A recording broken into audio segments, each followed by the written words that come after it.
Би сайгаад байгаа гэж байгаа хатасаа. Би сайх. За.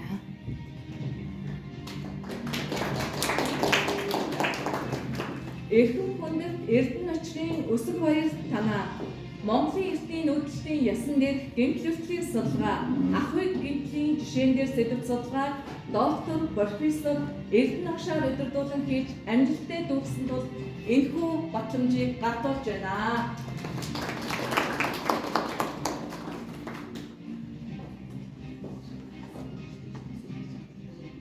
Жохоо ишлиг тавьчих голлоо.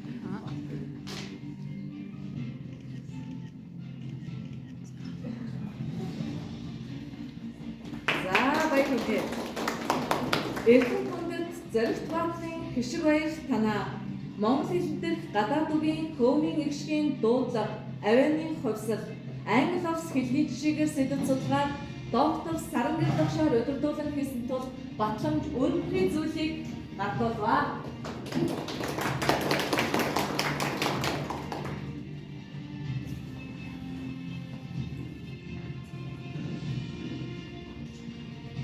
Хоёр тустай байна юм уу? Ямар зураг батламжид юу саардахгүй юм те? Пик. Аха.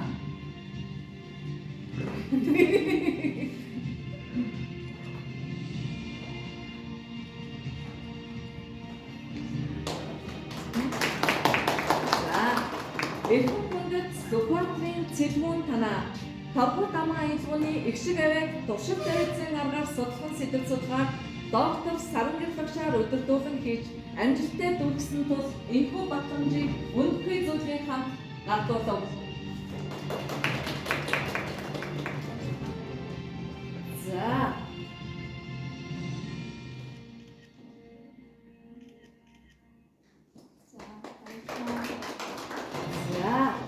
За эднийг асуулт гарсан нь би хариуцсан үнлүүгээ сэдвийг явуулахдаа өгүүлбэрийн сэдвийг явуулсан байна чукагийнхаа. Тэгэхээр эрхэм хүндэт сугрын чулуун цэцэг танаа тод усгийн удаан тэмдгийн хэл шинжлэлийн тайлбар сэдв судалгааг доктор, дэд профессор цэцэгдэр багшаар удирдуулан хийж амжилттай дүүргэсэн тул энэхүү батламжийг үнэхээр зүйлийн хамт дурсгав гэсэн байна.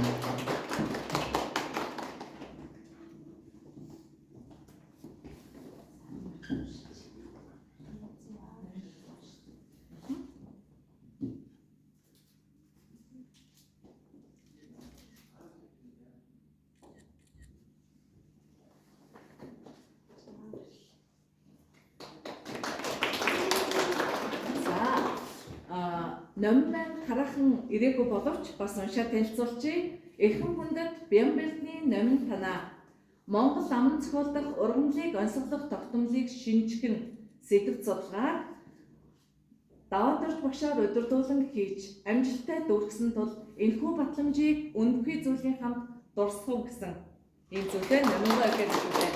Гартуулъя. За, номин хараахан ирээгүй байна.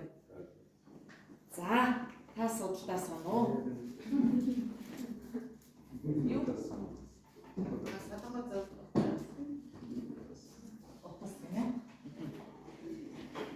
За, хөтөлбөр ёсоор одоо дурсамж хичээл. Зараа.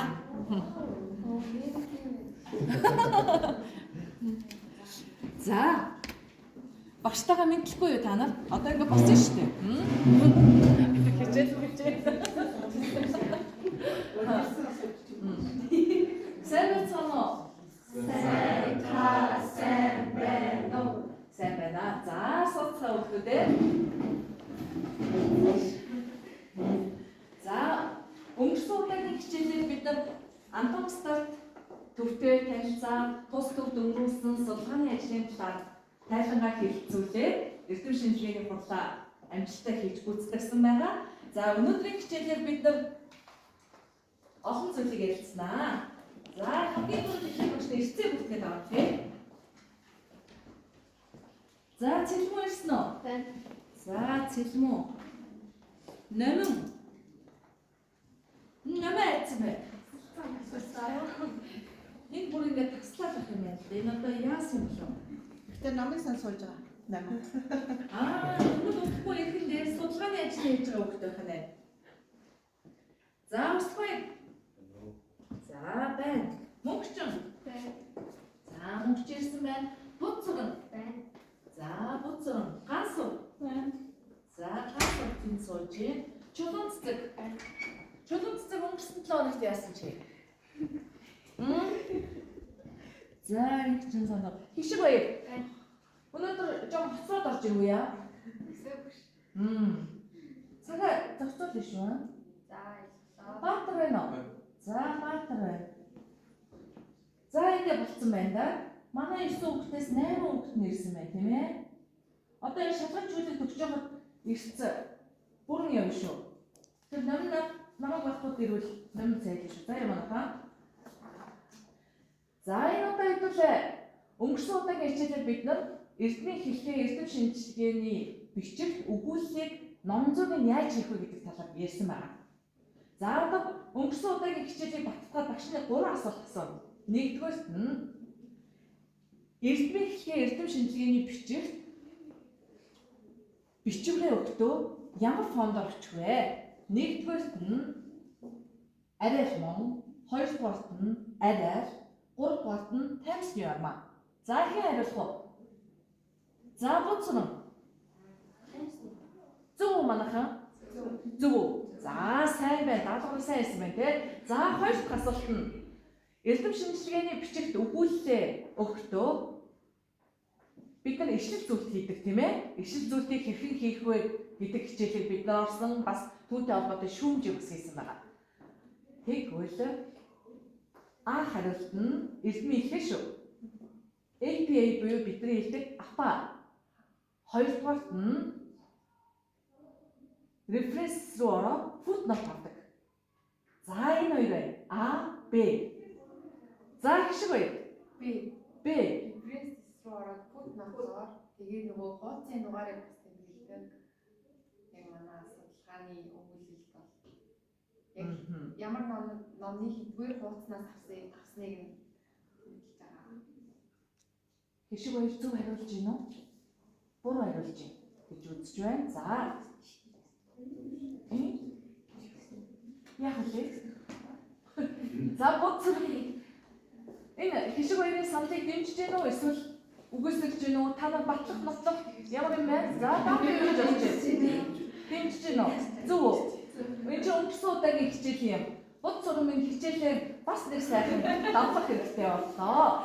Дараагийн 7 хоногийн хичээлдээ бид нар энэ цагтаа уулзахдаа өгүүлэлтээ тушаанаа. Өгүүлэлтээ тушаахтаа номзүүгээ маш зөв зүйтэй хийхийн тулд шаардлагыг харах хэрэгтэй. 3 дугаарт нь нэг хүүхэд за багш нэг юм юу яа тест одоо та нарт уншиж өгье. Нэг хүүхэд судалгааны ажил хийхдээ 35 ном бүтээл уншиж тэмцэжээ. 35 бүтээлтэй. Түүнээс 11 их сурвалжаас нь ишлэл зүйл тавьсан. Номзүүдээ хэдэн бүтээлийн нэрийг оруулах вэ? А за. Өдөр 35-ыг оруулахгүй мó уншиж тэмцээ цаг золцсон байж байна. Тийм үү? За энэ дээр өөр сонирхолтой хүүхэд байна уу? Эсвэл нэмж тайлбарлах хүүхэд байна уу?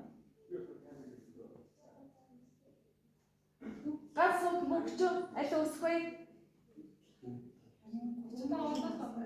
35 л орно гэж байна. За цэлмэн. Гэхдээ яг уг нь бол хамгийн анх 35-аас орно юм боддог байсан чинь сүүл тийм багш шээ. Яг ишлэл зүйл тавьсан номоо оруулах юм хэлсэн юм аа. Бид тэртэй зүг байсан. Тийм үү? За гişиг хоёрыг юу гэж бодож байна? Бүгдийг юм л номзууд аа. Үгүй. Тэр нэг яг ишлэл зүйл хийснээр нөгөө юу яадаг юм. Юу ишлэл? Энэ өнгөрсөн удаагийн хичээлээ бүр хоолтойгоо л бичсэн шүү дээ. За манайхан ингэ хэдэн ишлэл зүйл авна яг тэр л номзууд авна. Тэгэхээр энэ удаагийн эрдмийн хэлхээ эрдэм шинжилгээний бичигт өгүүлэлээ өгдөө footnote-ыг чинь тоолох нь байна би тийм ээ. 10 байвал ард нь 10 байх ёстой. Та бол бусдаар нь уншаад танилцсан магадгүй дараагийнхаа судалгааны ажилд магистрийн түвшинд, агсын түвшинд тэр бүтээлүүдийг ашиглахад зориулаад их хэрэглэгдэхүүн бидний ярьдаг мөсөн уулынхаа доотлын тэр далай дотор нуугдж байгаа хэсэгт нь дараа нь ашиглах тийм байдлаар хэрэглэж болно гэсэн. Нөгөө талаар тэрхүү судалгааны бүтээлүүдийг уншаад илүү давуу тал нь юу вэ, сул тал нь юу вэ, тэндээс гарсан шин санаа оноогоо өөрийн мөгээр тэнд өгүүлэлтээ санаа оруулах хэрэгтэй байна тийм. За одоо хэдүүлээ Антон Стартовтэй холбоотой нэг ажил хийнэ. За